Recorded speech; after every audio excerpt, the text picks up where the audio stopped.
Hello, I'm Annette Young and welcome to the 51%, a show about women reshaping our world. Coming up, Sudan is facing famine as civil war ravages the country. This as rape has been used as a weapon of terror.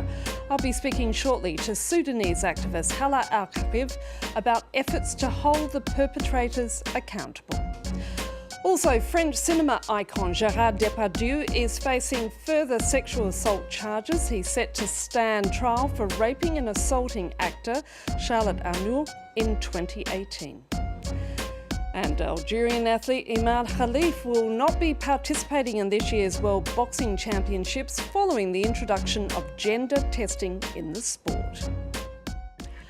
But first, and it's a war forgotten by many of us here in the West. Since 2023, Sudan has been in the grip of a brutal civil war, plunging the country into total chaos and displacing close to 13 million people. Two rival forces, the Sudanese army and the paramilitary Rapid Support Forces, or RSF, are locked into a deadly struggle for control. And now a dire warning from UN Women. For more than 500 days, women and girls in El Fasher and North Darfur have been living under siege and cut off from aid and left without protection. They face the constant threat of starvation along with relentless bombings, deadly violence and widespread sexual assault. Documenting this epidemic of sexual violence across Sudan has fallen to women's groups such as the Strategic Initiative for Women in the Horn of Africa. Joining me now from Kampala is its founder, Hala al-Karib, herself a Sudanese activist. Hala, thank you so much for joining us. Firstly, can you give me an overview of just how widespread sexual violence is in Sudan, and is it mainly the RSF who are responsible? Sexual violence is a pandemic, and it's something that has been happening in Sudan for decades. And it's something that has been practiced by all warring parties across the country.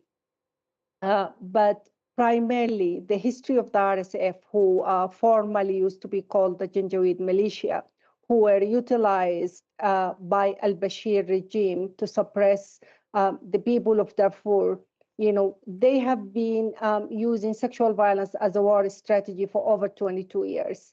And with the expansion of the conflict into Greater Khartoum and Al Jazeera, many parts of Sudan, right now the conflict is really rampant in Kordofan. The same strategy is being applied across Sudan. Hundreds of thousands of women are exposed to sexual violence in a very systematic way. So it's right now we can easily say that Sudan is the capital of sexual violence, and that this war is evolved around using the bodies of women and girls as a weapon of war. How are you able to gather testimonies? Well, we have been working on documenting crimes of sexual violence in Sudan for more than 20 years. And we were often approached either by the victims themselves who were interested in receiving services, or by the families of the victims, or by the women, mostly the women at the front lines and service providers who are providing support, for women and girls under the most dire and difficult circumstances. They are not receiving any constructive support to respond to this crisis. But it must be very hard to collate statistics, and I imagine what is being reported is merely the tip of the iceberg. Completely. It takes victims a while, to have the courage to report and also to get to a safe locations where you will be able to speak. I would like also to stress the fact that sexual violence is, predominantly happening to women and girls, but men and boys are equally experiencing sexual violence, except that the reporting of sexual violence by men and boys is very, very limited. And the trauma of rape lingers on way after it's carried out. I mean, for so many victims, they live with that for the rest of their lives, don't they? Absolutely. We worked with victims who has been held hostages, and they were held, as sexual slaves, by the RSF in Greater Khartoum for months. And now they are finding it extremely difficult to reunite and go back to their communities and to their families. So we have a large number of victims who doesn't know literally where to go. They are trapped. They feel, ashamed. The stigma is crushing them. Their shame is crushing them. So, and at the same time, the families and communities, they find it very difficult to comprehend, the wide scale of sexual violence that is happening to their daughters and to their mothers. We have also worked with women in West Darfur and North Darfur who were raped in front of their parents. They were raped in front of their husbands. So the disintegration of society is quite significant. And as you said, the trauma is huge. And it seems the international community has forgotten Sudan as it focuses on Ukraine or Gaza, and certainly with foreign aid drying up. What needs to be done immediately, given that context? It's extremely sad. Sudan case, Darfur particularly, has been being looked at by the International Criminal Court since 2008.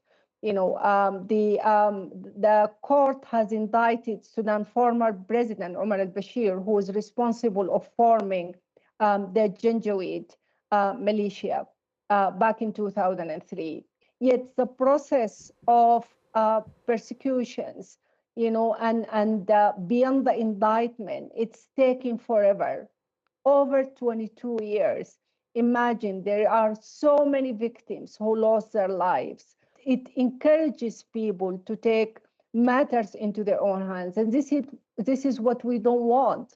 We want people to continue to have faith in the international human rights system and on justice mechanism. This war is not going to stop all of a sudden.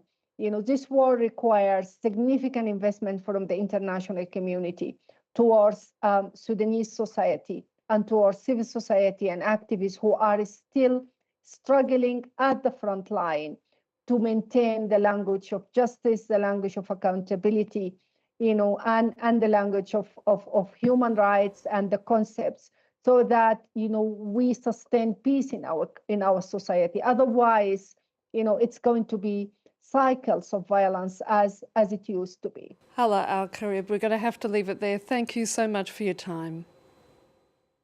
Thank you for having me.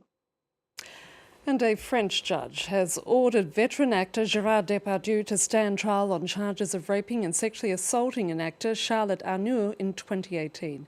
It comes after a Paris court handed Depardieu an 18-month suspended sentence in a separate case back in May after being convicted of sexually assaulting two women on a film set in 2021. Eliza Herbert has the story.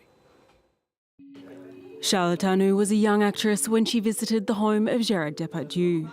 It was 2018, he was a titan of French cinema, and she was 22 and seeking his advice. Shortly after, she filed a complaint of rape and sexual assault against him. Now, after a lengthy ordeal, Arnoux's case will finally be heard. The 76-year-old has been ordered to stand trial. 7 years later, 7 years of horror and hell. The order restores a form of judicial truth. I think I'm having trouble grasping how huge this is. I'm relieved. Arnoux's lawyer says the judge has ordered Depardieu to the Paris Criminal Court for sexual assault and rape by digital penetration on 2 cases in August 2018. Depardieu was 69 at the time of the alleged incidents. He has claimed they had a consensual relationship. In June 2019, the investigation was closed, the evidence deemed insufficient. But Arnoux did not give up. In 2020, she successfully pushed for the investigation to be reopened. She is one of some 20 women who have accused Depardieu of inappropriate conduct. In 2023, Depardieu denied all allegations against him. In a letter published in French media, he wrote, "Never ever have I abused a woman." In May this year, he was convicted of sexual assault for groping 2 women on a film set in 2021. He was given an 18-month suspended sentence. Now, Algerian athlete Imane Khelif is not taking part in this year's World Boxing Championships following the introduction of gender testing in the sport.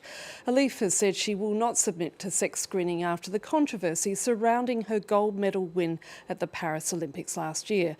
It comes as French female boxers say they will also be absent from the event for similar reasons. This all happening as the debate is growing about how women's sport should be regulated, as Livia Winspear reports. Imane Khelif received a hero's welcome when she returned to Algeria after winning gold at the Paris Olympics. But more than a year later, she's still fighting battles in the world of boxing. Back in May, the Global Federation of Boxing announced that Khelif would be banned from all competitions until she underwent mandatory gender testing to determine her eligibility, a decision she appealed at the Court of Arbitration for Sport. Khelif had hoped to participate in the World Boxing Championships in Liverpool without undergoing a gender test, but the matches have started without her. The new sex screening process involves a saliva or blood test to detect the Y chromosome, which leads to biological male characteristics. The test can also flag up differences in sex development or rare conditions affecting hormones and genitalia. In addition to boxing, World Athletics also introduced gender tests on September 1st. As yet, only female participants are being tested. The Algerian athlete, who says she was born and identifies as a woman, came under attack after winning Olympic gold by several high-profile figures, including author J.K. Rowling and J.D. Vance, who both accused her of really being a man. The 26-year-old athlete competed for years without questions about her gender. Then, in 2023, she was disqualified from the International Boxing Association's World Championships. The IBA claimed that Khelif had failed the gender eligibility test. But she went on to qualify for the Olympics, and the International Olympic Committee stripped the IBA of its status as the governing body for the sport over concerns about how the organisation was run. And that's it for this edition, so until our next show, bye for now.